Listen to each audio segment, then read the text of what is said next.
From days of long ago, from uncharted regions of the universe, comes a legend. The legend of Voltron, defender of the universe. A mighty robot, loved by good, feared by evil. As Voltron's legend grew, peace settled across the galaxy. On planet Earth, a galaxy alliance was formed. Together with the good planets of the solar system, they maintained peace throughout the universe. Until a new, horrible menace threatened the galaxy. Voltron was needed once more. This is the story of the super force of space explorers. Specially trained and sent by the Alliance to bring back Voltron, defender of the universe. Voltron, defenders of the universe. Hello, people of the internet, and welcome to another review here on the Kaiju Noir channel. I am, of course, Andres Perez, aka Kaiju Noir, and today we'll be discussing Season 1 of Netflix's exclusive Voltron Legendary Defender, the reboot to the classic anime adaptation of the 80s mecha anime film series, Beast King Go Lion. Of course, I brought with me two fellow giant robot fans, both of them being people you have seen several times on the channel in the past. First off being Christopher Martinez, the artist and one of the co-creators of the Fire Beast Dorgon series. Me. Give it up for Chris Martinez. Thanks, Andres. And second, but certainly not least, he is also the co-creator and artist behind the webcomic series Martial Star. Give it up for Denny Roth. Hi, people of the internet. You can't get rid of me that easy. Although, thankfully... Oh, sorry, go ahead. We tried. You love me too much to do it.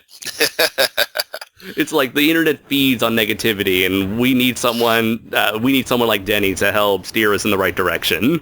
Wait, so I'm a troll? What? It depends on who you ask. But anyways, ouch. We are here to talk about the newest incarnation of Voltron, and much like how we did the Gundam Iron-Blooded Orphan Season 1 review, I want to first discuss our history with the franchise, given how Voltron has been around for several decades and has been entertaining several generations of, giant robot fans and monster fans and people, whether it be on in the 80s or in the 90s or the 2000s. So I wanted to ask both of you, you can choose who you want to go first. What has been your exposure to the Voltron franchise?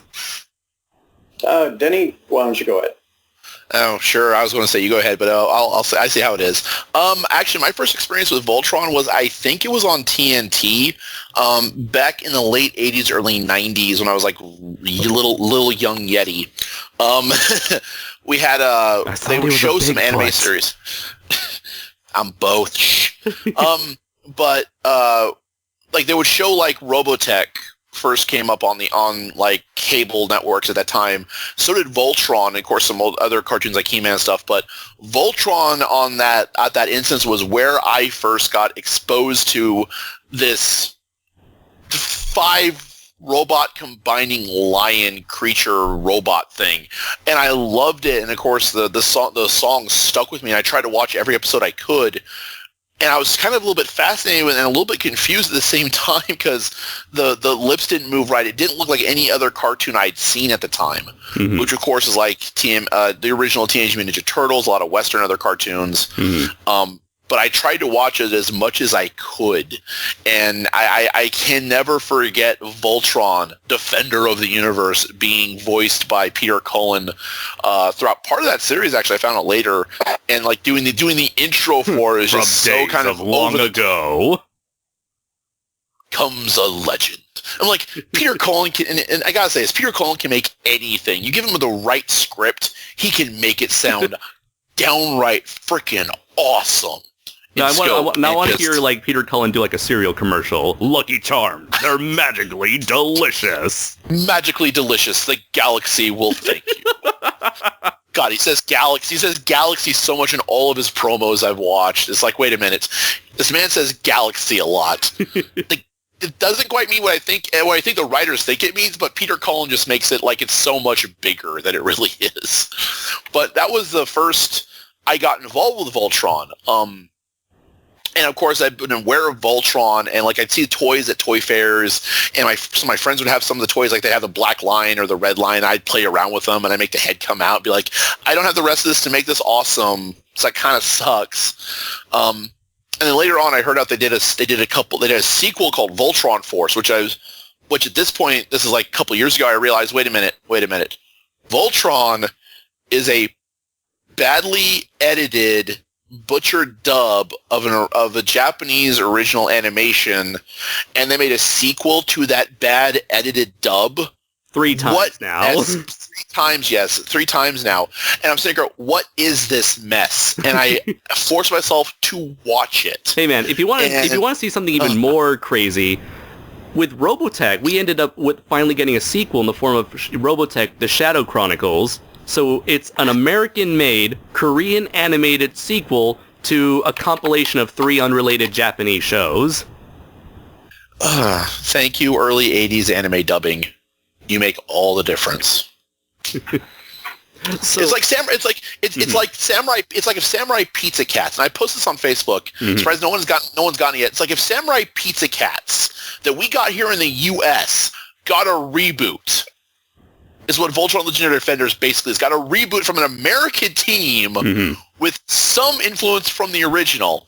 And I'm sitting here going, I would watch that. I would see because we pretty much like took this Japanese property and made it our own, because in Japan nobody gives a shit about Beast King Go Lion. Like And that's true, because it's like out of the 3 Voltron series in Japan, I think it's like the 3rd, and it's the least favorable. And I think part of the reason we got, the funny thing is, because I did some research a bit, like back when the original producers were bringing it over, and they were buying the rights from the original Japanese company to bring it over to be dubbed in the U.S., how they were going to dub it. They asked him which one he wanted, because there were a couple of Voltron series at this point. He said, the one with the lion is what he said. And like, you think he was referring to something else, but they took that to mean, Legendary Beast King Go Line, instead of like, there might be another line in one of the other Voltron series, but that's what he got was Go Line. And then they turned that into Voltron, which is still, I think, one of the funniest ways of getting this entire property. And it's corny and it's cheesy and it has some of the worst Japanese anime tropes ever, but I kind of love it. All right then. So that could describe just about every giant robot cartoon that came out of that entire era. This is true. Probably, yeah, most likely. So, Chris, yeah, like Star Avengers, Guy King, all exactly the same. Wait, quick side question. It's a personal question. You said Star Avengers. Did that have a giant robot with like a star crest? That is Get a Robo Go. Get a Robo G. That is Get a Robo G. Okay. I ask for a personal reason. After the podcast, I will tell you guys about it here. But anyways, go ahead, Chris. Finish up there. Sorry. Oh, no, sorry. What were you saying, Andres? I was going to say, I want to transition over to you and ask you what has been your history with Voltron. Oh, well, I'm old enough that I actually saw Voltron like when it began, like in syndication in the States. So like I saw like the first original 5 episodes like every day after school, and at that point, like the dubbed anime stuff was kind of like Denny said, like nobody really knew what it was. It was just more cartoons. But that was, I think, my first giant robot cartoon ever. Like even before even before Robotech. So that dramatically affected like pretty much everything I do, like art wise and like the whole 9 yards. I see. And yes. Have either of you seen any of the follow-ups to the original series, be it the CGI animated series Voltron: The Third Dimension, Voltron Force, which were the two attempts at resurrecting Voltron before we eventually got Legendary Defender. I tried. I've seen 20 episodes of Voltron Force before something happened to my timetable. I couldn't watch anymore. I've never had an inkling to go back and finish watching it because it was really weird when I found it. Like, I was doing like just a search on Voltron because I had the Voltron theme stuck in my head for some reason, which is the amazing upbeat theme that a giant robot's going to kick some ass. And I started going, it's like this Voltron Force, and it's like, okay, different animation, sees a line, I click on it, I'm like, what is this? What is this? And then out of curiosity, I start watching more and more. It was like, okay, there are some neat ideas here. Some of this is annoying. Some of this is stereotypical Westernization. Some of it's pretty cool. Other parts of it, stupid. And you're talking about Voltron Force this whole time. Voltron Force, mind you. So I'm still talking about that sequel, and that aired on Nicktoons, if I remember right. Right. It was on Nicktoons, which was kind of like, I guess that's why it never became popular, because it was on Nicktoons as opposed to Nickelodeon. Nicktoons was like that secondary channel where they kind of like this throwaway channel for all their old shows and other new shows that they don't want to promote on their main channel. I think Nicktoons was what Cartoon Network's Boomerang was what it was. It was trying to be for Nickelodeon what Boomerang was for Cartoon Network. Exactly. Yes. Except Boomerang, I think, kind of still shifted out stuff to where it stopped showing the old Hanna-Barbera collection, started showing more of like the cartoon stuff from like the heyday of Cartoon Network. Right, because you can only get away with showing like reruns for 20 years for so long. I don't know. They've done a pretty good job of it. I see. And so I'm guessing you haven't seen any of Voltron 3D? I have not. Okay. Here is, I'm going to send you guys a link. Oh, I guess Chris can't see the link because he's on his phone. But for you, Denny, this is the link to the intro of Voltron 3D, which this is my first time looking at it in like over 10, 15 years. And it's like, wow, this does not hold up at all. It's like, it's definitely on the quality of Reboot and Beast Wars Transformers. I haven't actually looked back, because for me, I did watch the original Voltron on Toonami, and Toonami also aired Voltron 3D, and so it was those two shows. Watching both of them simultaneously, that's how I got into Voltron, and it was probably around the same time I was getting into Power Rangers, and both of them, featured multicolored animals robot animals that combine into a giant humanoid robot. And so it definitely played a part in me getting into robots, especially since, so it was like Power Rangers plus Voltron plus Gundam Wing. That was like the 1, 2, 3 hits that made me into the giant robot fan that I am today. And pretty much. So I haven't looked back on Voltron 3D. Because nobody really talks about 3D, I'm assuming that it's not very good. Apparently, I know it definitely doesn't look very good. That looks all terrible. As for Voltron Force, I was aware of it at the time it was released, but I thought the whole show just looked ugly from an artistic standpoint, from an animation standpoint, because this is one of those weird shows where Nickelodeon was trying to make some action shows by blending CG and 2D animation, like 3D and 2D animations together, like they did with Speed Racer: The Next Generation, I think. And with this, it just didn't look appealing to me whatsoever. And I thought the redesign for Voltron itself looked kind of skinny for me. That didn't look very right for me. So I just basically skipped it. So now here we are today with Voltron Legendary Defender. And first off, what were your guys' first reaction when you saw the announcement of the new Voltron on a format like Netflix? Initially, I was kind of skeptical, having seen some of the other stuff. But, Netflix has had a pretty good track record of original superhero stuff so far. So, yeah. And it was the same team, I think, that did Legend of Korra, wasn't it? Yes, it is. It's the same. It's done by the same producers that are doing it. Yeah. Yeah, and I hadn't seen a lot of that, but I'd seen enough to know that it was really good. So I was skeptical but hopeful. My reaction to when I first saw it was okay, because this is actually after I saw like Voltron Force, that presumed sequel, and I saw as they were presenting this as kind of a reboot, and I'm thinking to myself what I said before earlier. Okay, this is a reboot of a heavily edited, dubbed Japanese animation series. How? Why? Because my concern, I was skeptical like Chris was too.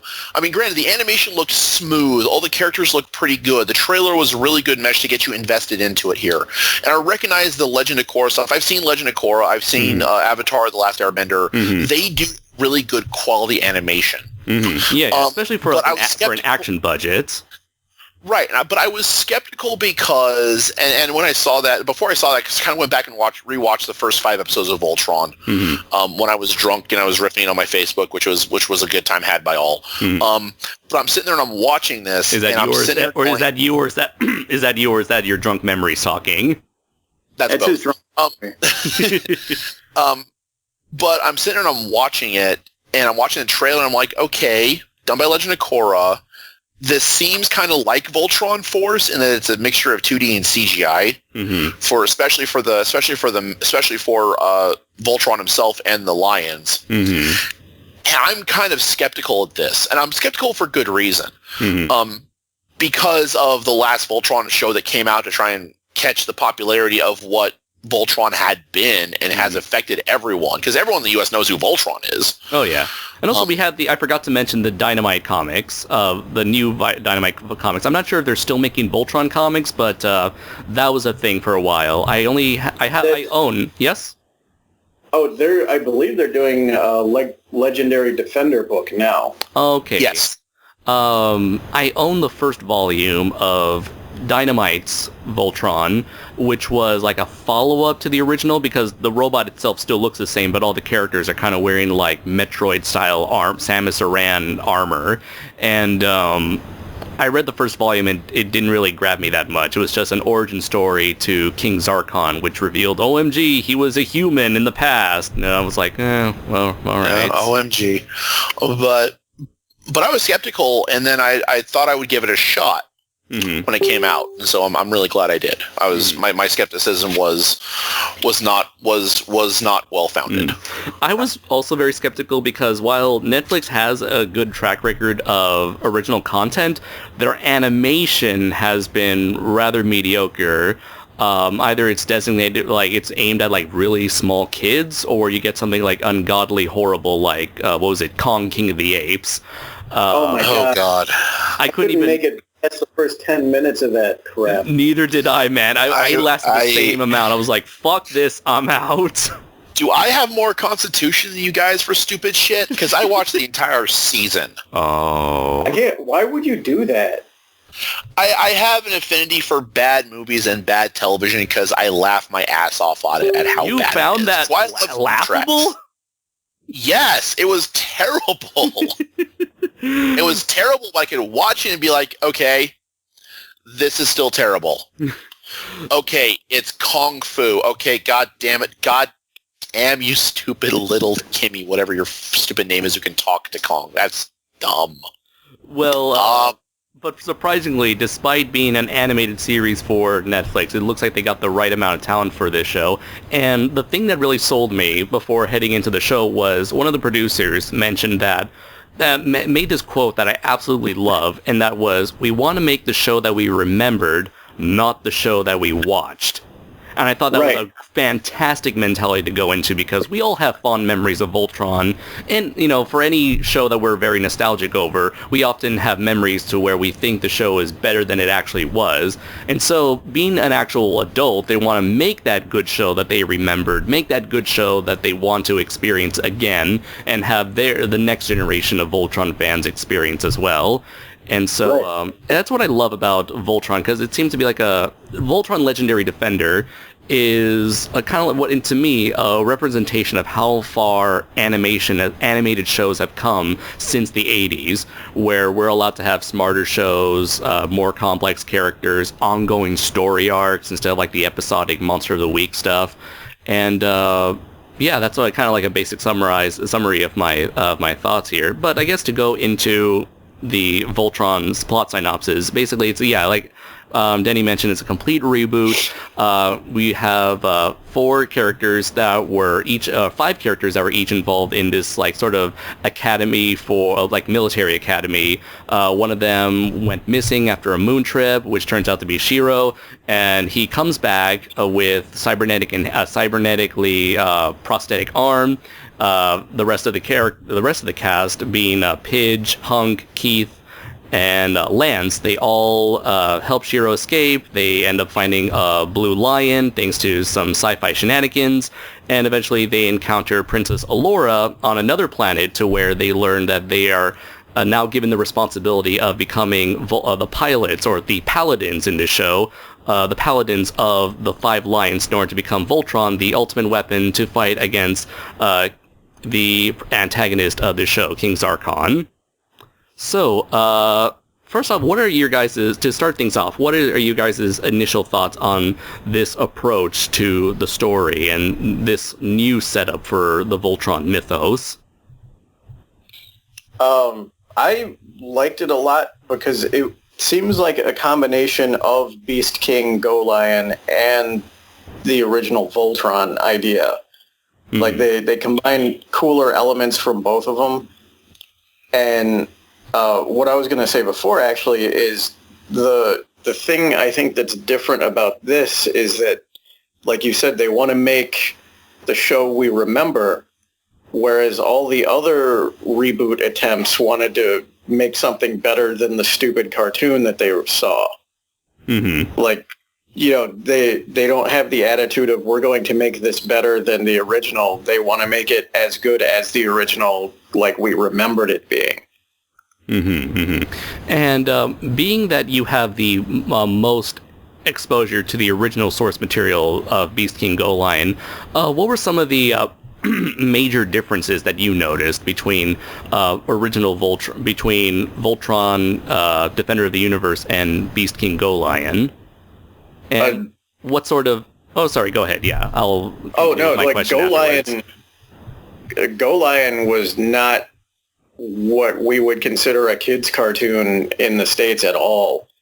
It was horribly violent and brutal. And, like, even in the first 15 minutes of the first episode, you see, like, people who'd been captured as slaves being broken into groups. Like, one group would go to become the Robeasts, or I forget what they called them in Go Lion, something different. Something different. Robeast. Yeah. Black Beast or something like that. Yeah, something like that. Weird. But like the healthy slaves would be made into the monsters, and all the others were like thrown into giant cauldrons to be food for them. Mm-hmm. And that's right off the bat. So they did have a third group that would fight the Robeast for the amusement of the very kind of like Renaissance 1700 English dressed nobles in the Galra army. Like, seriously, I don't know if you remember, because I actually found Beast King Go Lion on YouTube, was watching some of the first episodes to get a comparison, and you're right, it's completely dark compared to it. It is not kids TV at all. But I'm watching the audience of the Galra like species in the audience, and they're wearing these like Shakespearean outfits. Right. And it's such a stark contrast. I'm sitting here going, what? I'm staring at this going, who's your fashion designer and why are they not dead yet? I think that was probably one of the things that have made Voltron or Beast King Go Lion stand out from other giant robot shows at the time, and that is it's like medieval European Art Deco style, or this kind of like a European theme going on. With like the princess, the kingdom, the villains, the clothing. Everything's got like that European, like old medieval medieval European style that kind of makes it unique aesthetically from the other robot shows. So I don't know if maybe that's why it wasn't so popular in Japan, because maybe it would look too Western for the Japanese audience at the time. But I always thought that maybe that was the reason why it was chosen to be localized in America, but as Denny pointed out, it looks like it was just a complete fluke as to why it was chosen over any other giant robot show. Right. And so you mentioned the whole Colosseum thing, the whole turning slaves into the Robeasts, and then having the Robeasts kill the other slaves in Colosseum battles. And I thought, oh wow, okay, so now I'm starting to understand where a lot of these plot elements involving the Galron fit, how all of this came from the source material, because we see a lot of that. We see how these Robeasts are implanted with the souls and like the minds of certain individuals and or creatures. And we also see a lot of that whole gladiatorial torture aspect plays a huge part into what happened to Shiro in this season. The other thing I kind of noticed is when you watch the dub version, is compared to the original one, is that they make a lot of points in the dub that we got for Voltron of that the army for the Galrons consisted mostly of robots. And the interesting thing is that actually kind of transfers over into Legendary Defender, where you see a lot of violence against robots getting dismembered and dismantled. Yeah. That always bothered me. That always kind of bothered me in animated TV shows. I feel like that's a cop-out to avoid violence. Like, even Samurai Jack did that. But it totally was a cop-out to avoid violence, because they were all basically created for children. Mm-hmm, right. And it's also kind of weird that, like, for the Galron in Legendary Defender, you have robot henchmen, and you've got regular soldiers who are just decked out in similar-looking armor. Well, you got to have the drones to be the cannon fodder, while you have the actual people do the more sophisticated jobs, such as actually doing tactics. I see. So it's kind of like if you combine the clone army and the droid army from Star Wars into one cohesive military unit. I guess that makes sense. So I can see that happening. I have no problem with that, actually, because they do it actually a pretty good way in Legendary Defender. I thought they did that really well. It also reminds me of what they did with Transformers Prime. I don't know if the newest Transformers show does this, but I remember Transformers Prime also having like the main Decepticons, and then you have a bunch of Decepticon drones. They didn't do it so much in Robots in Disguise. I don't know about the second season, but in Robots in Disguise, there was a lot less Decepticon drones, as they were called, but more of individual, like, escaped convicts. Okay. So there was more personality in the Decepticons that they came up against, rather than just the endless swarm of drones and just expendable bodies that Decepticons have seemed to have in most of the series. Even though in like Gen 1 and even in Armada, there are very few drones in those series, and everyone had their own distinct names and personalities in that instance. Okay. Oh, one thing I want to mention, which is like a big dramatic shift from the original Voltron, is that this show isn't a Monster of the Week type of plotting or type of writing. We actually get only 2 Robeasts in the series, and I do want to make a funny hint. Like, I've seen a little bit. I made the first 3 episodes of season 2 at this point, and I found out that they eventually called them Robeasts in season 2. But for here, we actually get 2 Robeasts, only 2 Robeasts this time, and I feel like I really like the departure from the Monster of the Week story, because it allows for a more concentration on the characters, seeing them out of the robots, seeing them not having to rely on Voltron all the time, having to focus on them as soldiers, them as characters, as opposed to them constantly just relying on the robot to save the day always. What are your feelings towards this shift in storytelling style, this shift in style? I think go ahead, Chris. I kind of like it, but at the same time, I wish there was a little bit more Voltron. I think their storytelling more, like you said, for the long run. But I'd still like to see a little bit more. Maybe not Monster of the Week, but some more robot action.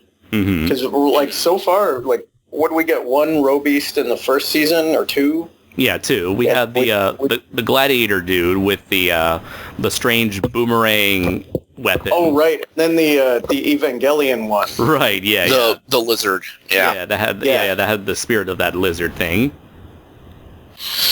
I like it. I like this format because it diverges away from the Monster of the Week, which gets so ridiculously tiring, especially in Western and Eastern anime that focuses on a group like this or a Sentai like this.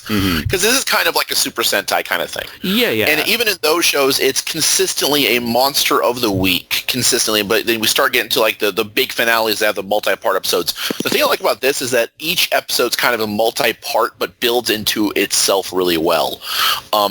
I really like more that the individual lions are getting more action than the entire robot himself. Yeah. Because I do like that. Like, while we don't see a lot of Voltron, we do see more of the action, at least involving the lions. And from what I've seen of Season 2, they still continue to do that. And they actually give unique qualities to each of the robots themselves.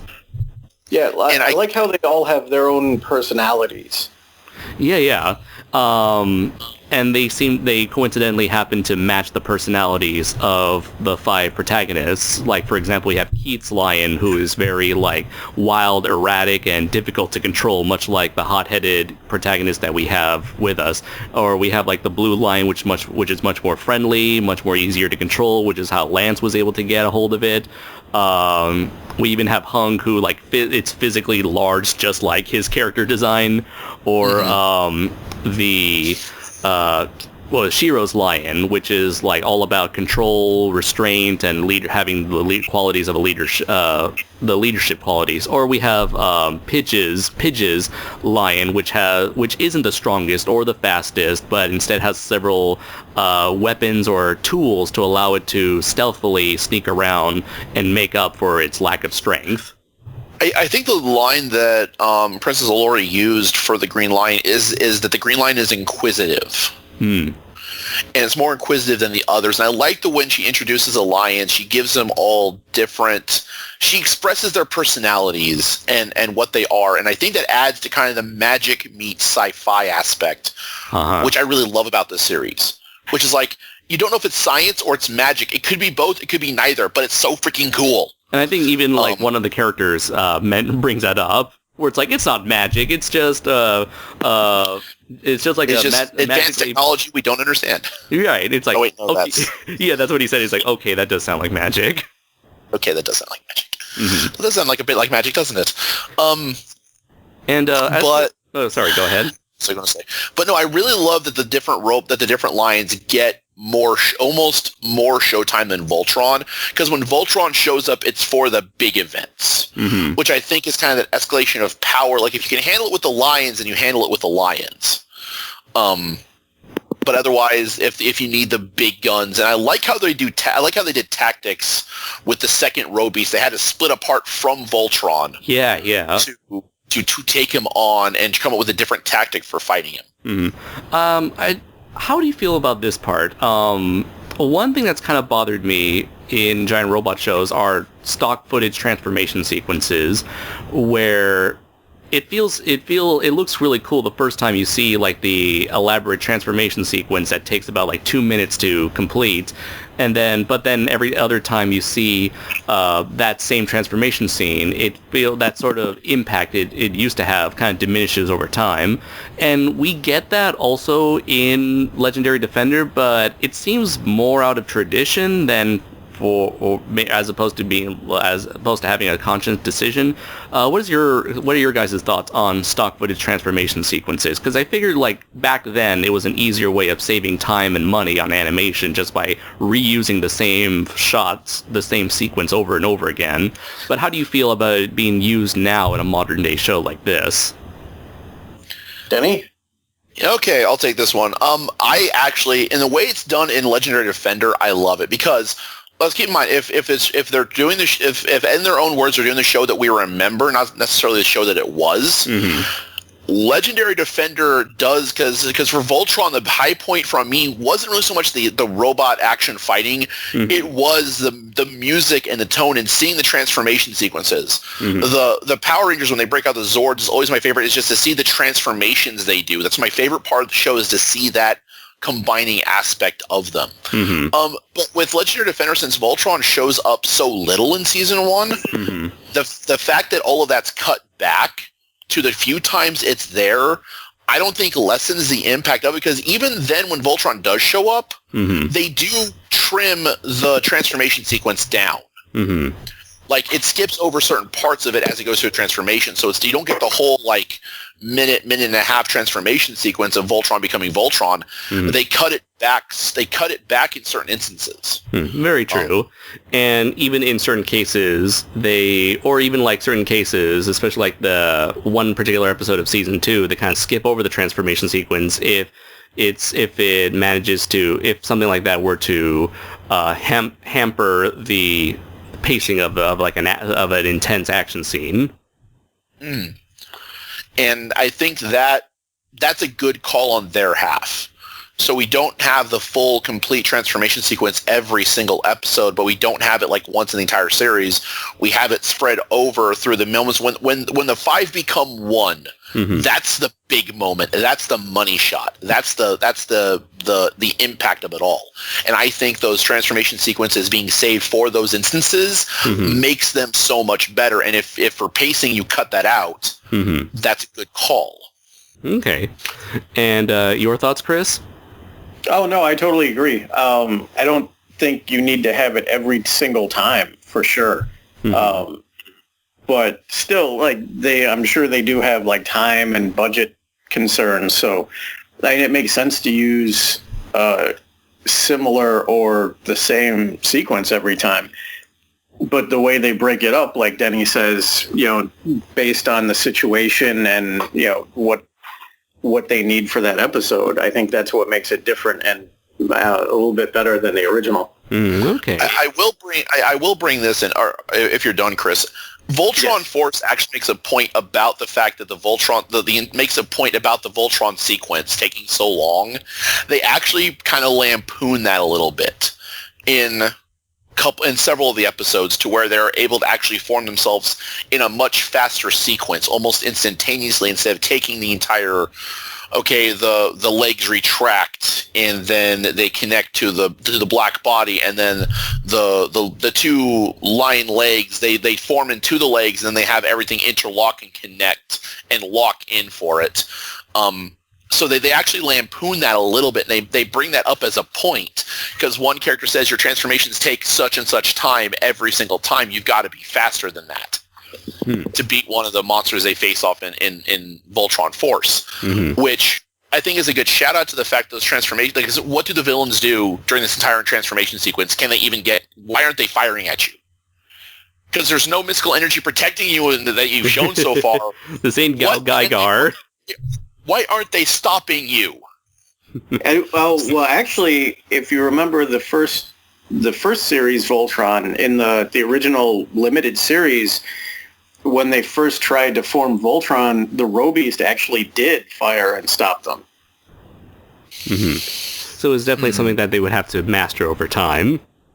Yeah, and because the very first time they couldn't do it, and when they kept trying, the Robeast kept firing missiles and disrupting it. I'm surprised they haven't tried anything like that for this series. Because this series does seem to lampoon certain cliche anime tropes. But I'm surprised they haven't done anything like that for when it comes to the transformation sequences. I'd have to argue that it's not the transformation sequence, it's when the robot is full together, especially in the final episode of season 1, where King Zarkon is able to separate the lions from each other after they've already initiated the Voltron sequence and become Voltron. Okay, so that's like subverting that trope. A bit, I think, is instead of interrupting the transformation sequence, just completely nullifying it, which is one thing they did do. And plus, also, I think there were some other instances they did point out, we can't form Voltron, there's too much fire, we need a better plan. I think episode 2, they actually get knocked out of Voltron by the Gladiator. I see. Yeah. Because that entire force just broke them apart and broke their cohesion up, and then they went back in with a plan. I know against the second Robeast in episode 7 or 8, they actually willingly split up each other to try and draw fire and actually work as a tactical unit. Because if you have because I don't remember them, and I don't remember them doing this at all in Go Lion or Guardian of the Universe. You have a single unit that can split off into 5 separate units, each have their own individual firepower. Why do we not have more uses of this tactical usage for outnumbering something? Because the show focused on Voltron, obviously, but that's such a great ability to be able to do is to have the 1 become 5 when needed, and then join forces for when it escalates to that point that you need Voltron. Okay. Which is why I really do appreciate Legendary Defender Season 1 and even Season 2, which I've seen Season 2, for what they've done with that aspect of it. It's really good. And now, as for how Season 1 is structured, I like to think of it as sort of like being 4 mini story arcs within this one season. We have the 3-part intro, we have the events leading up to the invasion of the castle, and then we have the Balmera incidents where they have to save a living planet, and then there's the events that lead up to the finale with the Princess Allura being kidnapped and eventually rescued by the Voltron's paladins. Of these 4 sections of Season 1, the intro, invasion, Balmera, and finale, what has been like your favorite part of the season for you guys? I actually like the intro stuff the most, like the build-up, because that was what reminded me the most of the first series. Because the first 5 episodes or so, there was, up until the end of that, there was no Voltron. There were barely even any lions. It was about them, the space explorers, trying to find Voltron in the first place. Mm-hmm. I have to say I like the Balmera arc the most. Mostly because it gives character development to Hunk. Which is like this character that I can identify with because I match him the most bodily. Because I don't know why you don't cosplay him. You should. Why is that? I said, I don't know why you don't cosplay him. I should. It wouldn't be that hard. You should do it for But no, I identify with Hunk a little bit because he's very smart, but he's very smart, enjoys food, enjoys cooking, but he's also kind of dense in some situations, but he also has some of the best one-liners. And I think he grows a lot during this arc here because there's character development for him because he realizes because he wants to get back home. Right. From the first 2 story arcs. Then when he goes to Balmera, we see that he gets that sense of justice and what they need to do and the promises he's made to help people who are under the heel of the Galra Empire.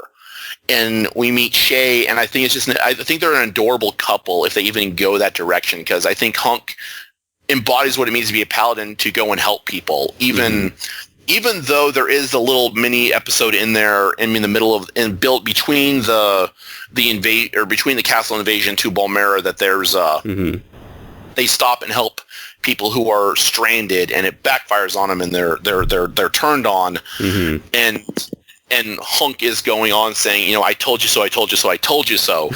But even then, the people that they do strand this time with an emergency beacon, even those people see what the Voltron Force do, and they go and they say, I hope they can win.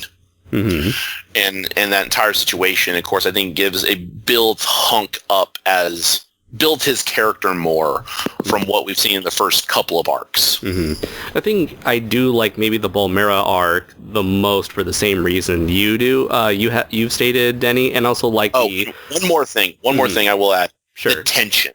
It has a good sense of tension, especially during when they're flying to go take out the bases. They're going in the fly-in to take out and rescue the people, and we find out the planet is dying, and there's this tension of what's going to happen next. Right. Then you have the rogue beast attack and show up, and we realize that the castle can't hold it off, and we have the other forces invading, and it's just everything is just so tense. Yeah, there's a lot of stakes involved because now they're dealing with like not only the life of the planet, but the lives of everyone on the planet. An entire species, an entire society that's now in the hands of the Voltron squad. I'm not sure if they Yeah. actually call themselves Voltron Force in here. I'm not sure at any point. I know there's the classic line, "Go Voltron Force," but I don't know if they've actually said that so far in this version. I don't think so. I think they just refer to themselves as the Paladins of Voltron. Right. Although it'd be Which interesting doesn't just to hear, sound it would, considering how many callbacks they make to the original source material, like, okay, form legs, feet, alright, and I'll form the head. Like, considering they would toss in little Easter eggs like that, I wouldn't be surprised if they have Hunk say, "Go Voltron Force" at some point in the future. Or something like that. I'd have to rewatch it. I think other people might call them that. Mm-hmm. They might call them the Voltron Force. I think they just call them the Paladins of Voltron. Probably, Yeah, because that's actually, like... yeah, Mhm.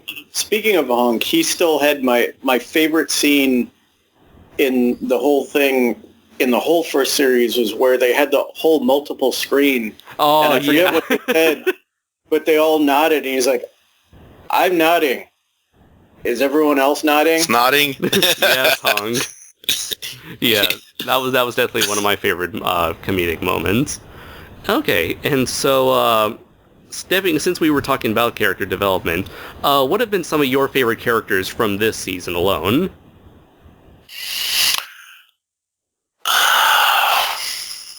I'm going to think. Because it's hard to find a character I don't hate or I don't dislike. I like Zarkon, for crying out loud. He is evil and foreboding. Yeah, they're all good. Like, actually, let me jump in there and say I wish that I can't remember the sorceress's name. Hagar. Oh, yeah. Hagar. I wish there was more with Hagar, because she was a lot more prevalent in the original, and she's the one I think they haven't developed as much. They don't develop her a lot in season 1, but they do more with her in season 2, because I've been reading up what they plan on doing for the show, and I'm actually really excited, because they ask a lot of questions, and they give you a lot of information towards the end of season 1.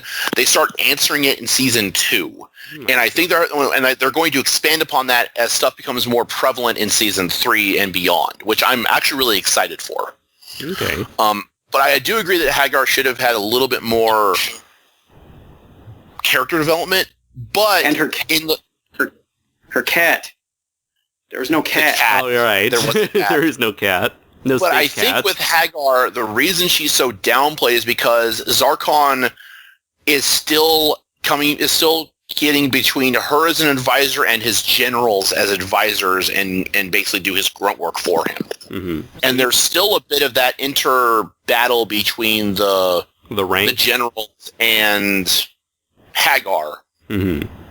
Right, where there's like a lot of, not resentment, but opposition against the use of robeasts.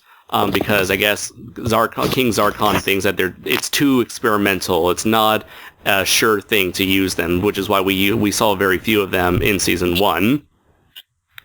And meanwhile, you've got this whole agenda being set up by it looked like Hagar seems to have some sort of agenda setting up, especially when she and her, what were they called, the druids. The druids. They seem to be this very like omnipresent force that's like much more powerful than, like, they're showing only like a glimpse of their power, and we don't know who they are, where they came from, or their role in Zarkon's plans, but they seem to have this great role that's kind of teased to us in season 1.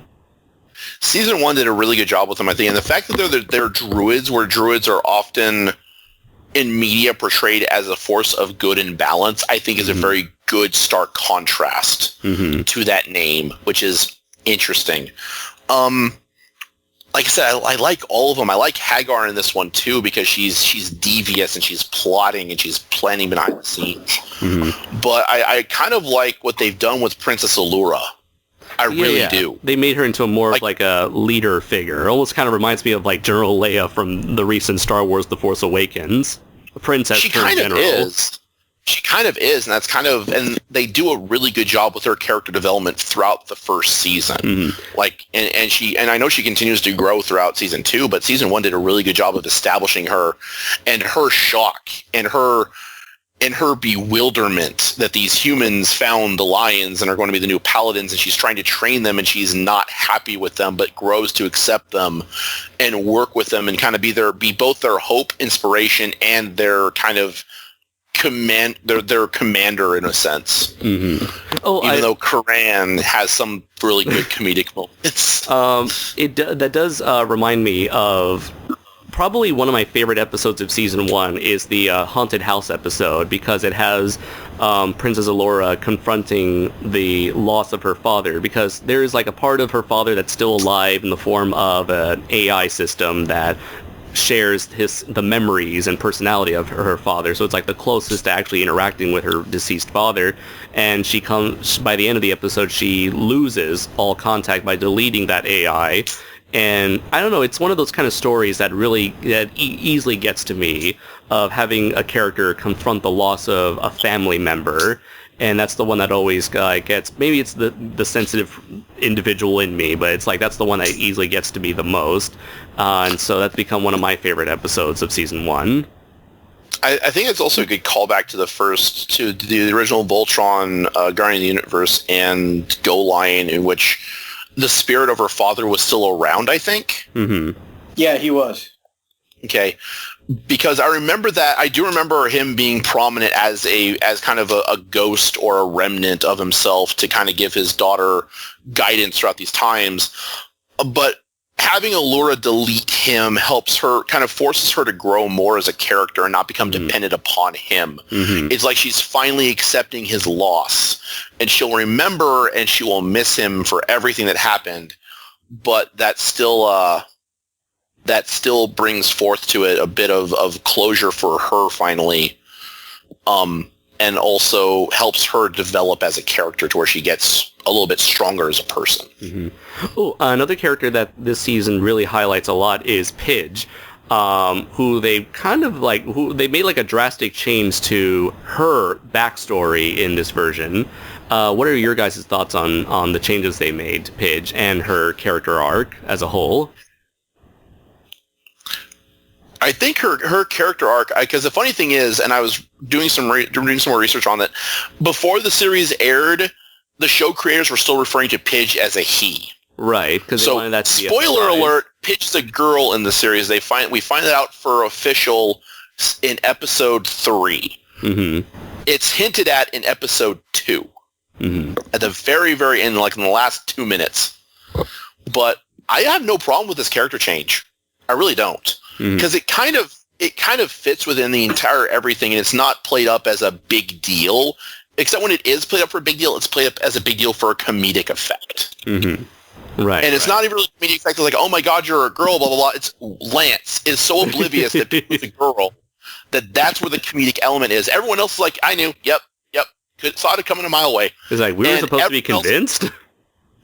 And everyone but Lance realizes that Pidge is a girl, and that even then, her role and the way that everyone treats her does not change. Right. Her personality doesn't change. Her demeanor doesn't change. Nothing. It just kind of goes on as usual.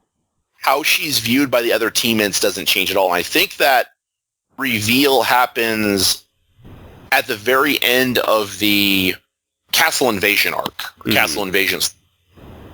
But Shiro calls her Katie at the end of episode 2 because he's figured out, or he's known that the scientist and his son, they did not have a brother, they had a daughter and a sister.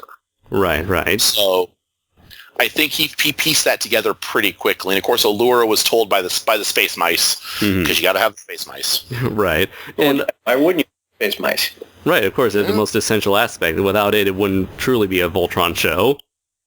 I mean, of course, because the space mice were robotic in freaking Voltron Force. Like, I'm not joking. They were freaking little tiny robots that annoyed the crap out of me. Wow, I was about to ask, did Voltron Force have the space mice? But I guess you answered my question. And they were a nuisance. They weren't helpful. They were a nuisance. I'm like, I remember the space mice being helpful in the original Voltron. The space mice are helpful in Legendary Defender, and they're a nuisance more than anything in Voltron Force. Well, that's an improvement I'm pretty sure we all appreciate. The one thing I do like... Can I? Mm-hmm. Oh, I want to mention one thing. Absolutely. And maybe we're going to get to this. One thing that I really dislike about Legendary Defender is I really, really, really do not like Goofy Karan. I see. Is it possibly because, like, while this show does have humor, do you think Karan goes a little too far with the humor? Yes. I can see your complaints with that. I also don't know why they need a character like Karan, because we've already have 3 other comedic relief characters with Pidge, Lance, and Hung.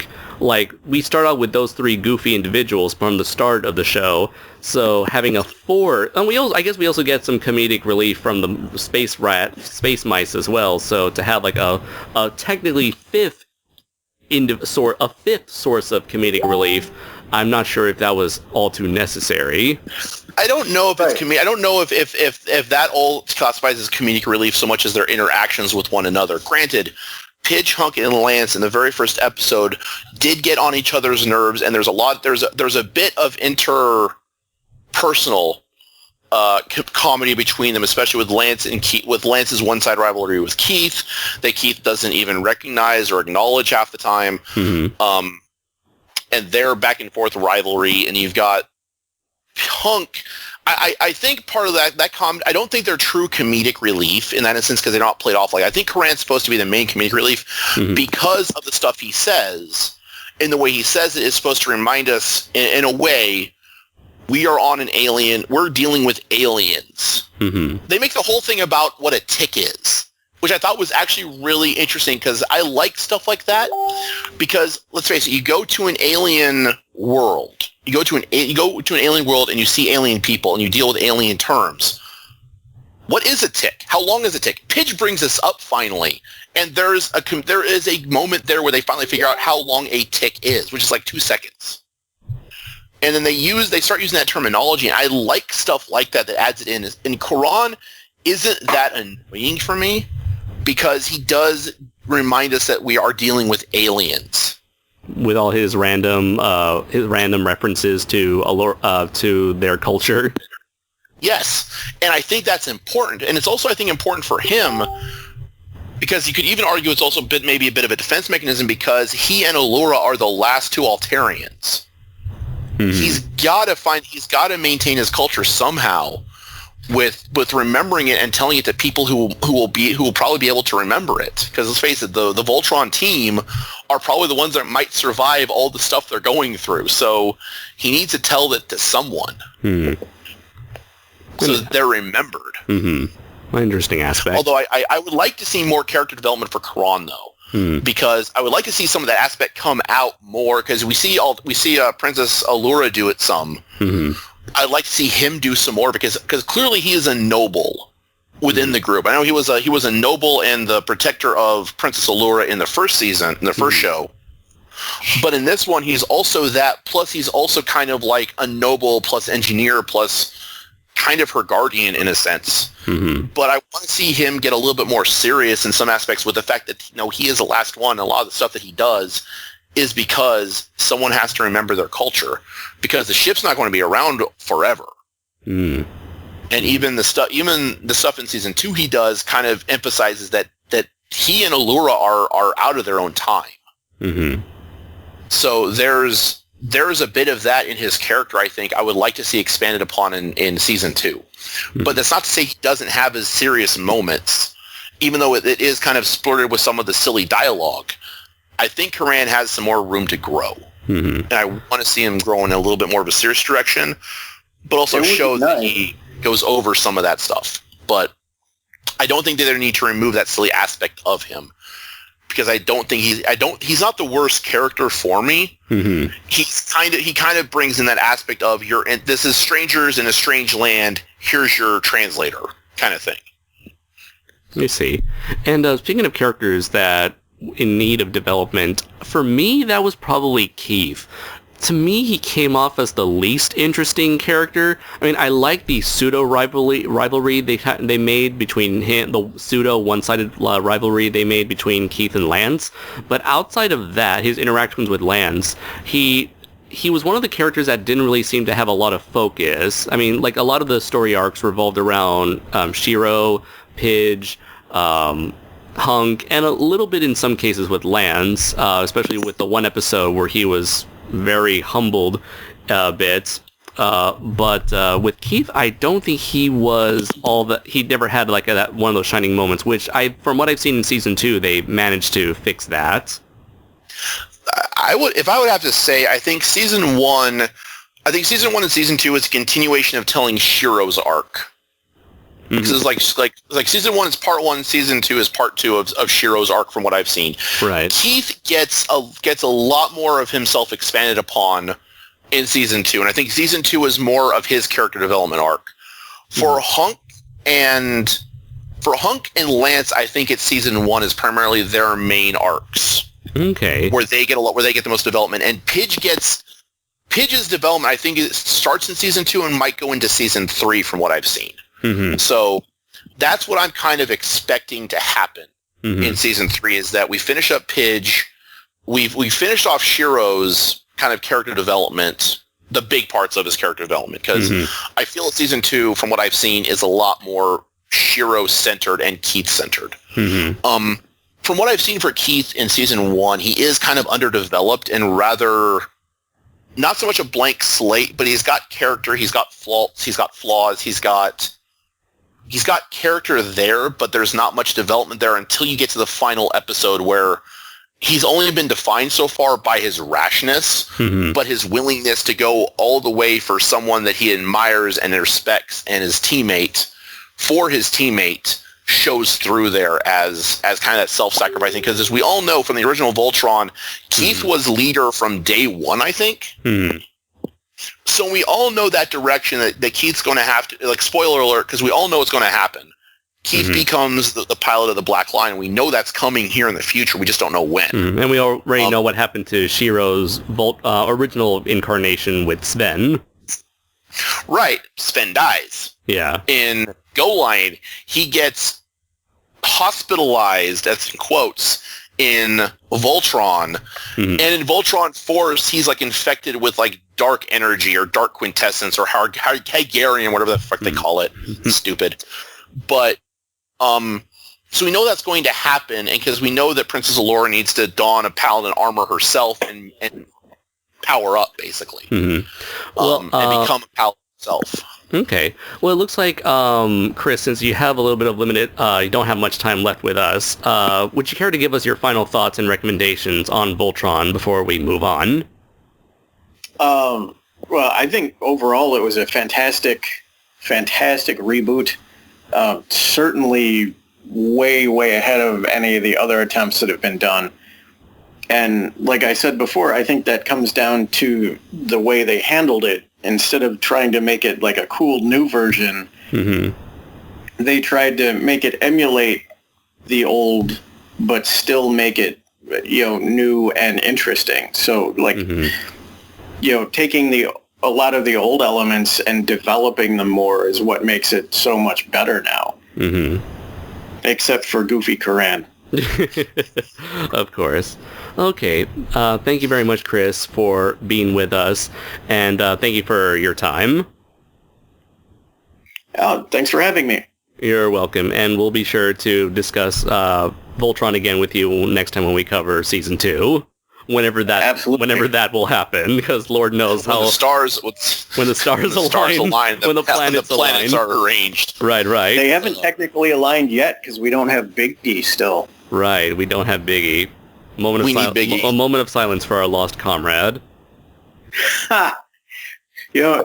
Actually, we can't even do it at G-Fest because I don't think he's going to be at G-Fest now. Oh no!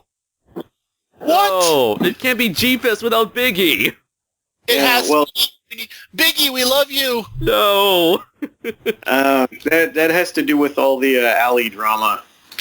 that we won't go into. We're not going to go into that because this is a happy time. This is a happy place with happy people and happy times.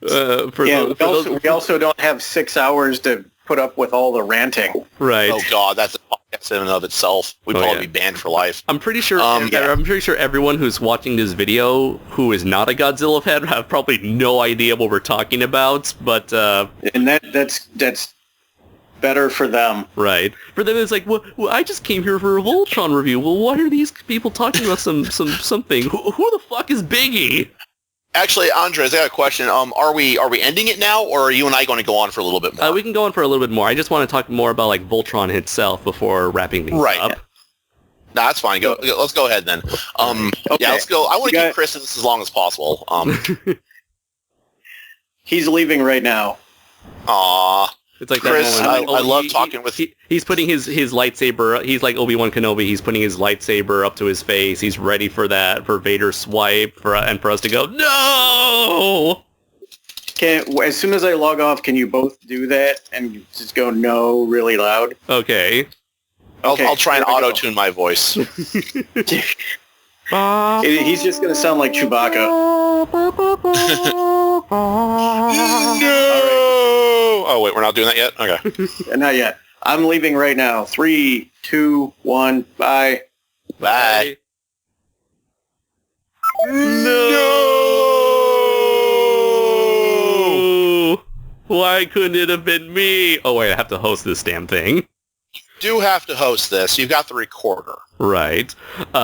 Which hopefully will be still working by this point. Yep, still working, apparently. So... moving on to less dramatic matters, what do you think of this newly redesigned Voltron, Denny? I like it. Because the thing that I from an artist standpoint, I kind of wish Chris was here too, because he could give an interesting perspective on this here too, is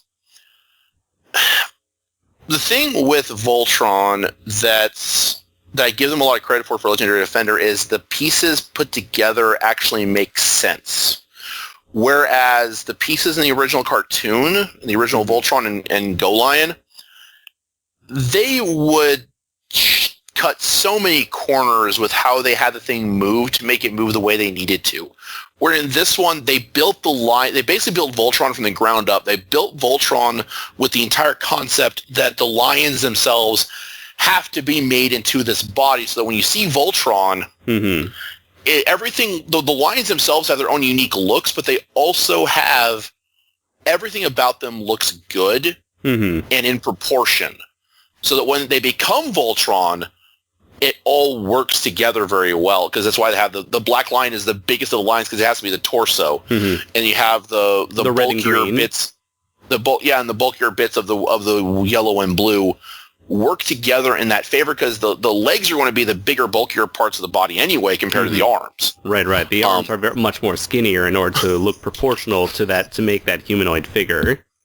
Yes, and even during the transformation sequence where you see the arms actually, the lions themselves, pieces extend out further more to get that bend in the elbow, whereas else the lions themselves don't have that when they're in their lion form. But this design of Voltron is very solid. It is unmistakably Voltron. Right. The color, the aesthetics may have changed. He's more rounder, much more bulkier, but you see him and he's instantly recognizable as Voltron while still looking incredibly new and shinier for the next generation. If only we saw that type of ingenuity be put into the new movie Megazord from Power Rangers 2017. Every time I see the commercial to see if there's any kind of redeeming quality about it, I was like, oh, this is you need to wait until the trailer. You need to see the movie. You can't judge it based off the toy. Well, I saw the trailer, damn it. And I saw the trailer. I saw the toy. There is no difference. It looks even more boring in the trailer, except he's got blue glowy bits on his on the gray parts. Ta-da! That's how he's different. Ta-da. He now looks like the Destroyer from the first Thor movie. In fact, a lot of big robots nowadays just look like the Destroyer from the first Thor movie. Because Marvel made a lot of money and people don't know why. So, moving on. You know what? You mentioned that the whole thing where all the lines are now in proportion. It reminds me of what happened to I know there are two Voltron Legendary Defender toys of the main robot out there. There's the combinable one, and there's the one that doesn't combine, but it's more posable. The one that does combine, all the lions, I believe, are made to be the same size, and as a result, the arms look way too large, which really disappoints me as someone who would have wanted to have the combinable version of Legendary Voltron. I kind of think that because the black version, the torso, is built bigger than the rest of them, I thought. And it's also the more expensive of the 5. I know this because my friend, my roommate works for Walmart, and he's been debating picking that one up to pick up everything because he's also seen the first season 1 and season 2, and he loves it. It's so enjoyable. Jake, because they just Jake. Okay. They build up on everything they've done for that series here. I want to get that myself because like I said, I really like Legendary Defender. It's really good. I've always wanted the Voltron Lion stuff. I'm also very surprised at the Netflix show. I'm also surprised and happy that Netflix does that. For a Netflix show, they do have the toy line for Voltron because in the past, a lot of action shows have sadly gotten canceled over time because of a lack of toy sales or a lack of merchandising opportunities. Young Justice was canceled, Symbionic Titan was canceled, Megas XLR was canceled, and a lot of these shows, like a lot of the networks, Cartoon Network, Nickelodeon, they're like, if you're not going to be making money off of toys, then there's no reason for us to continue your show. And so a lot of these shows end up getting canceled. And then you've got stuff like Steven Universe, which if anyone who knows Steven Universe, if you've seen toys for it, let me know, because I have not. I guess the reason why that show is able to get away with it with very few products is because it's more of a comedy show, I guess. Like if you want to be an action show, you need to have merchandise to sell, toys of all the action figures, all the action-y characters or action-y weapons and stuff.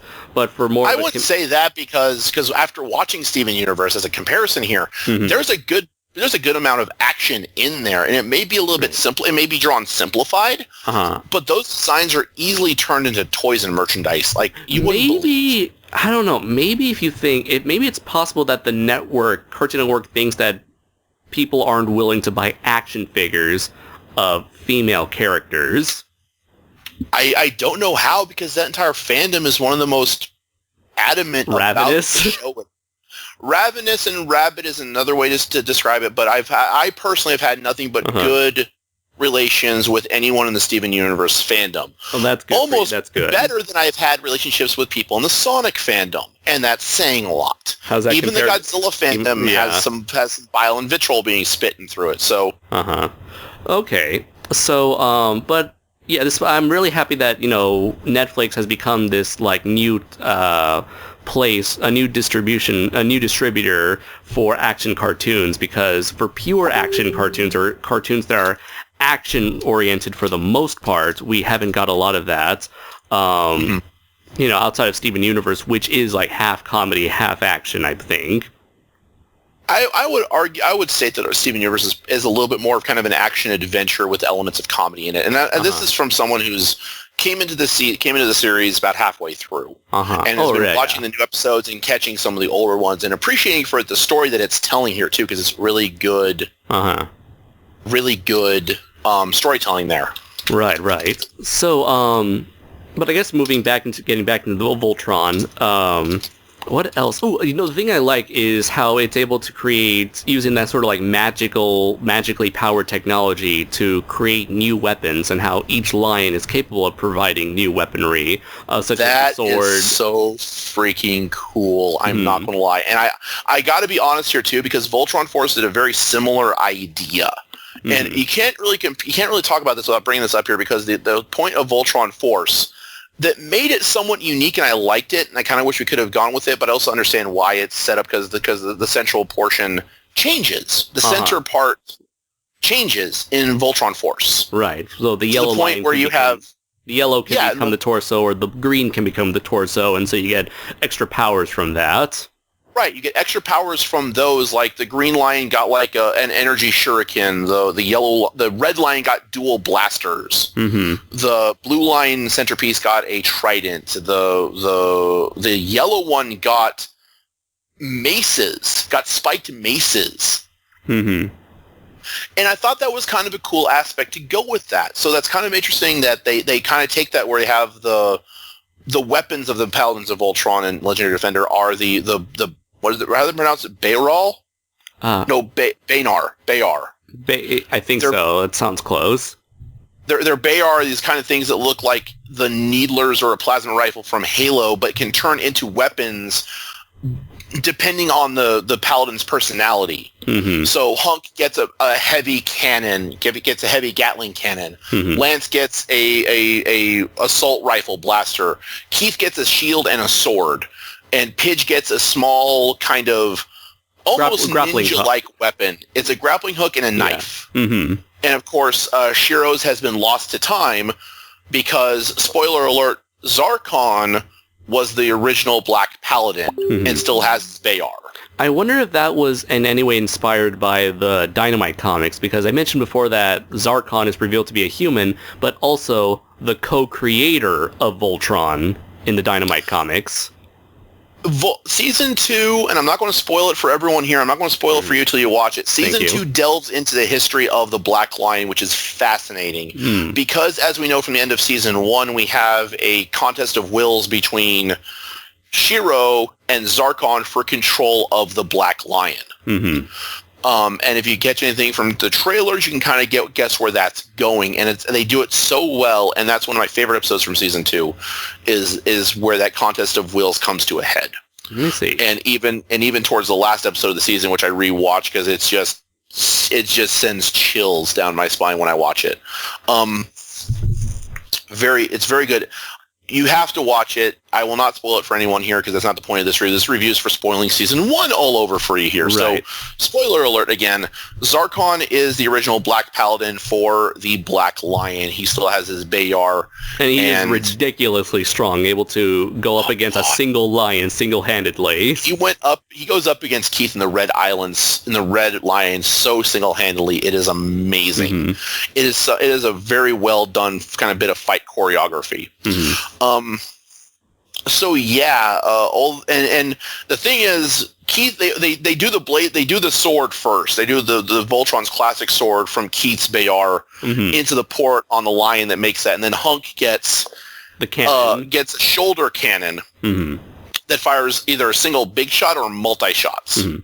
I do like how when I first saw that Keith was able to pull out the sword and it was able to kill the Roe Beast in like little to no effort, I thought it was going to do this formula where, okay, so every time they're going to go up against a Roe Beast, they're going to need to pull out a new weapon. And it looks like they were trying to do that with Hunk, but at least whenever they pull out a new weapon, it's not like, okay, we have a new weapon, now all our problems are solved. At least when they pull out Hunk's weapon, they still need a bit of strategizing for that. Mm-hmm.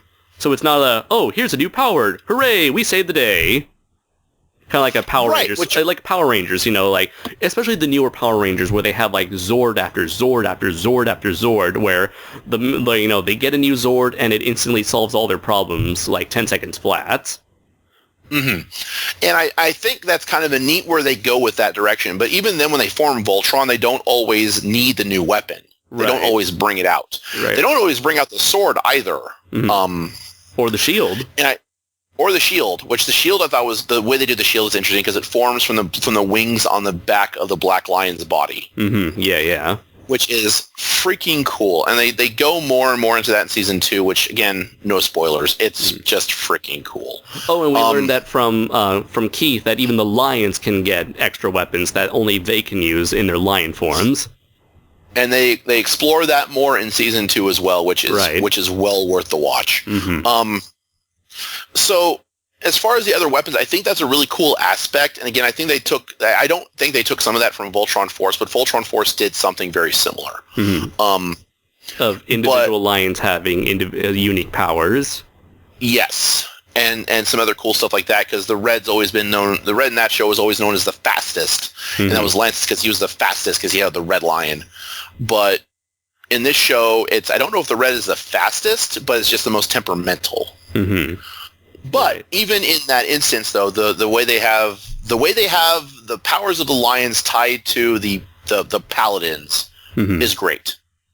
especially because the Bayar affects the weapon, because that is affected to the individual paladin. I think brings a lot of depth to how much in sync the pilot and the lion has to be. Mm-hmm. And moving on to the last thing I want to bring up is the animation and art style, which, as we mentioned, is very reminiscent of Avatar and Legend of Korra, and where it's sort of like, it's definitely very influenced by your typical anime art style, where the characters have very like pointed faces, exaggerated facial expressions, big glistening eyes in some cases, but it still feels rather unique as its own entity, or rather not its own entity, but sort of like the Avatar entity. Which I don't mind, because The Legend of Korra and the Avatar: The Last Airbender try and capture that anime feel. Right, but it doesn't feel. It doesn't look distracting. It doesn't, because it's still done by a Western animation studio, so it's not horribly distracting, because there's a bit of Eastern comedy, there's a bit of Western comedy added in. It's kind of like a Western comedy with a lot of Eastern aesthetics, which is a good combination. Yeah, because in the past, ever since like the big anime boom of the 90s, there have been some Western attempts at trying to emulate that anime art style, and in some cases it kind of goes into like what I like to call a pseudo uncanny valley, where it's trying to be anime, but it's not anime, so it just comes off as awkward looking. But here it just strikes a really nice balance. And I think there are some shows that did do very, very well. One of those was Teen Titans. The original Teen Titans did it very, very well. Other shows like Totally Spies and some other ones that are kind of like that, like... was it called Martin Mystery? Martin Mysteries, yeah, something like the Martian Mysteries or something like that with Martin, and that was also a similar style. Those were French animated shows, I believe. Yeah. Also, Wakfu does it too. Kind of an anime style with from a French animation team, French creation team, with some Western comedy. It's kind of that same style, though, so it's kind of hard to differentiate between the two, but the difference there is that was made in Flash, which was still done really, really well. Okay, this might be a very obscure show. Do you happen to recall Kappa Mikey? Kappa Mikey? Yes! Yes, I do, actually. Yeah. That one was kind of on the awkward side, only because the animation was pretty poor. I don't think it was that poor. I think they were trying to do too much and showing the contrast between... like the Western character is Western style. The Western character versus the Eastern one, and that kind of parody. And they're trying to parody and lampoon everything, but a lot of it came off forced. Yeah. Yeah, it came off really, really forced. I like the idea they were going with, but the execution was a little sloppy. But I really liked, but I think it totally works in the case of Voltron Legendary Defender, as much as it did with Korra and Avatar. And as for the use of CG, I thought it worked really well, surprisingly, because I think with a lot of the big characters, especially with Voltron himself, I feel like the CG was able to match with the hand-drawn animation. I think it was maybe because it was cel-shaded and colored the right way to make it blend more with the rest of the backgrounds and characters. Right. I've seen something similar with what they did for Voltron, with what they did for the Zoid series, and the Gundam shows of recent years, like Unicorn. Right, some of the recent ones. I haven't seen those, but like the first 3 seasons of Zoids was basically Chaotic Century. Was the first 2, and then New Century Zero does a similar thing, and it doesn't detract away from the 2D animation of the rest of the world. You can tell there's a bit of a difference there in how they're done, but I don't think it detracts too much from it here. But I think the CG for the lions was the best route to go. Right. So I think that that was a good option they went for with that. Okay. Right now I'm going to send you a little clip of Unicorn. It's not the best quality, but it kind of shows the transition from 2D Unicorn, Gundam Unicorn, to CG transforming Unicorn. Let's see here. But yeah, it's interesting that we have like a blend of CG and 2D, because I don't know. I guess for me, when I saw the previews for Voltron Force, the CG didn't blend it as well. I don't know. What do you think of the use of CG with Voltron Force in comparison to the CG here for Legendary Defender? It's very The thing with Voltron Force is the style is very forced, and it detracts, I think, a bit too much from when you compare the CG to the 2D. So it's kind of hard to keep it. It's almost like it's force separated, because in Voltron Force, it's very obvious they can tell that it's CG versus the 2D animation. And it's such a drastic split that sometimes it comes across as very badly done or copied or replicated. Whereas in Legendary Defender, it's such a smooth transition. It doesn't take away from it because of how everything's animated. And everything's animated to the point where it stays very fluid. Okay. So let's see. Is there anything else you want to go over before we head into final thoughts? I had a thought and I let it go. But I think with Legendary Defender, I think it's a really good reboot. It's a really good, well done. I was very skeptical at first, but I'm not having very much negative things to say about it. I guess one of the things I would say negative about it is that a lot of the alien species they come across are very, very humanoid so far.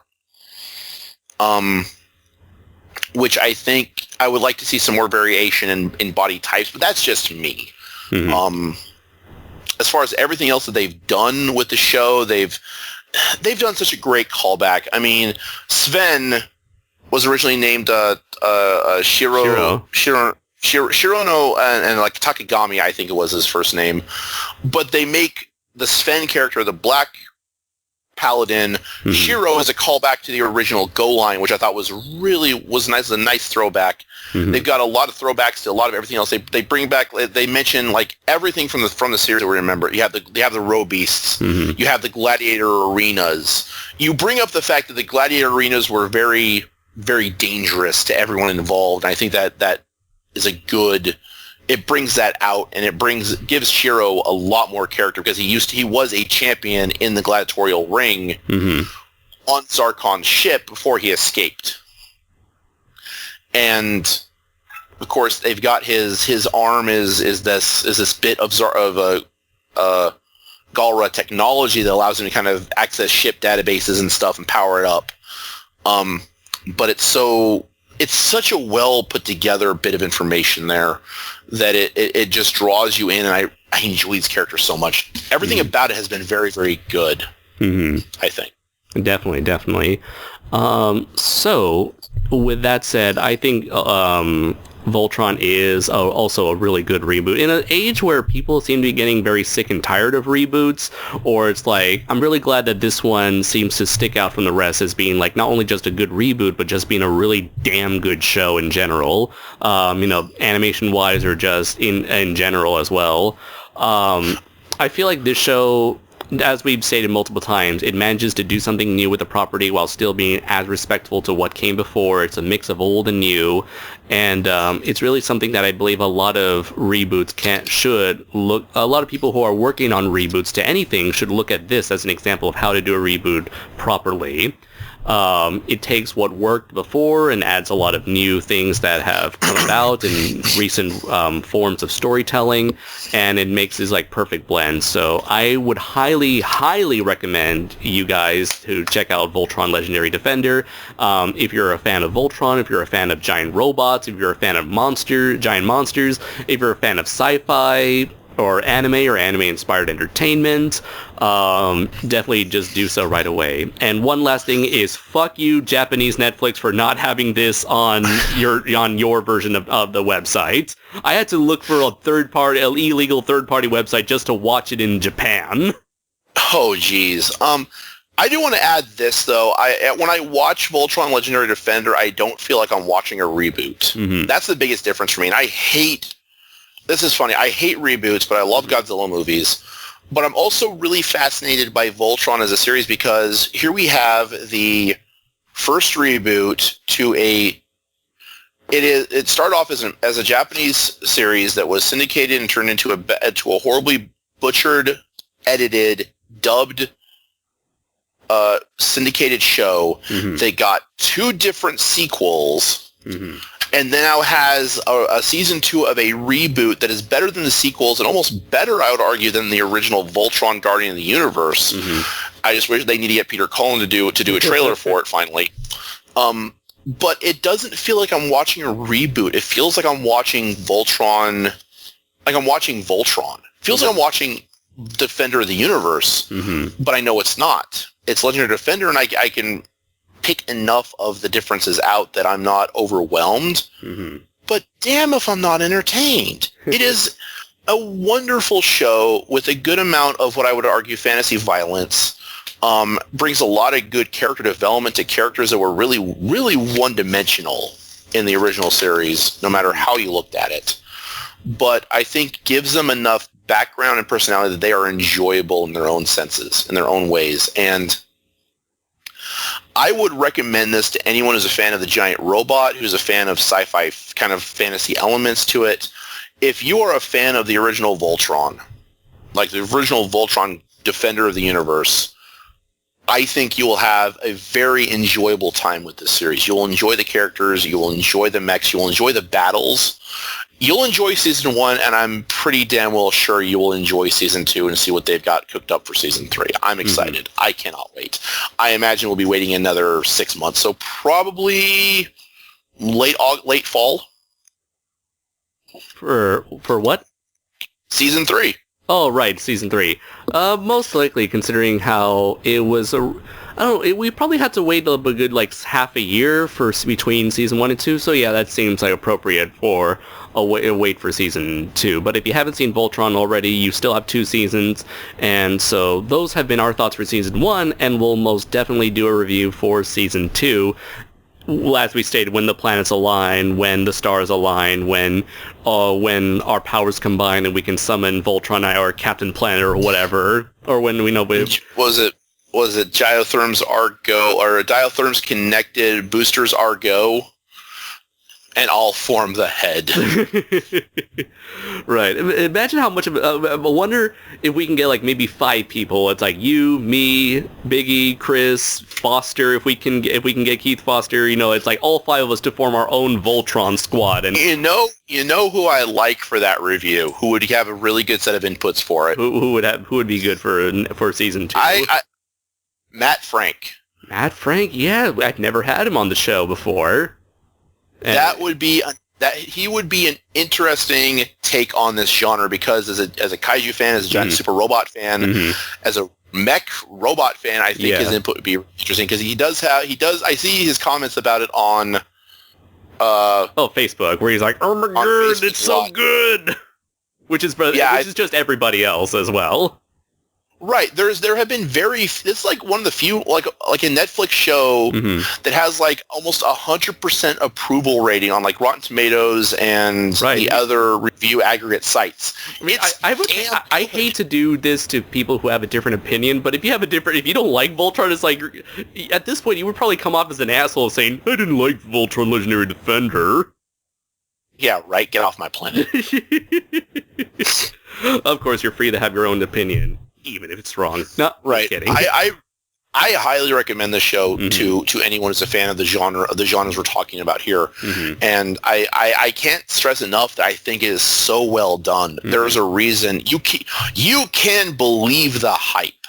Yes, definitely. So that is my 2 cents on that. You can believe the hype with Voltron Legendary Defender. And if you're a fan of the old show, if you have kids that you want to introduce to Voltron, I think it was said earlier by Chris, and I want to agree with him 100%, this is a perfect show to show to anyone who's a fan of the old series, to your kids who might have an idea of who Voltron is. It's 5 giant lion robots that turn into a giant fighting super robot, and they like that idea, they'll like Voltron. Excellent. They'll like Legendary Defender. So I'm all for agreeing in that wholeheartedly.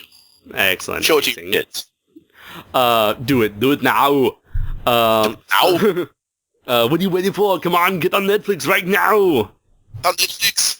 Get to the Netflix. Get to the Netflix. If you don't have an account, it's free. You can do it now. Come on. Yeah. So anyways, stupidity aside, those have been our thoughts for Voltron Legendary Defender Season 1. I am Andres Perez, aka Kaiju Noir. He was Christopher Martinez. You can be sure to find him on the www.dorogon.com, where you can find all the latest info on his metafictional giant monster comic book series, Night of the Fire Beast. You can check out and order issues 1 and 2 from Insane Comics. And you can look forward to issue 3, as well as the upcoming story between Dorogon versus Atomic Rex, which is the novel series by Matt Denny, which you can find on the latest issue of G-Fan magazine. Where can people find you, Denny? You can find me either at drstudios.deviantart.com. That's my primary website. You can also check out some of my other sites from there. You can also see my current work with Marshall Starr at marshallstar.thecomicseries.com off of Comic Fury. And if I ever start doing reviews, and I will start doing streams of current work on comic stuff here soon, probably in another couple of days or so, try and get that started back up. But yeah, that's where you can find me, and you can find wonderful Andres Perez, also Kaiju Noir, here on his own channel. Continue to hang by, because he's got some cool stuff. Thank you very much, Denny. So until next time, everybody, take care. And may the Voltron Force be with you. Nice.